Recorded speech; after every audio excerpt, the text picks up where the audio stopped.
The iPhone 17 and 17 Pro Max experienced a black shadow or bar on the right side of the screen, primarily when typing.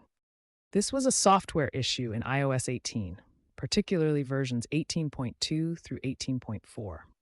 The root cause was a rendering anomaly related to the dynamic island and edge-to-edge OLED screens, causing a mismatch in pixel rendering buffers when the on-screen keyboard was active. The solution is to update your iPhone to iOS 18.5 or later. This update largely resolves the issue. If updating doesn't completely fix the problem, try restarting your device or toggling dark mode off and on.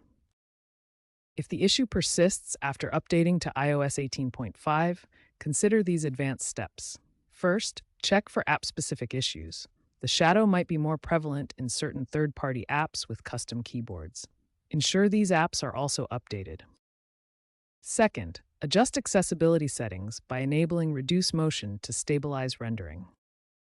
Finally, keep your device updated to the latest iOS versions as Apple continues to refine its software. While rare, if none of these steps work, contact Apple support for a hardware diagnostic check, although it's primarily a software-related problem. It's also worth noting that by 2026, iOS is expected to have improved self-healing features to prevent similar bugs.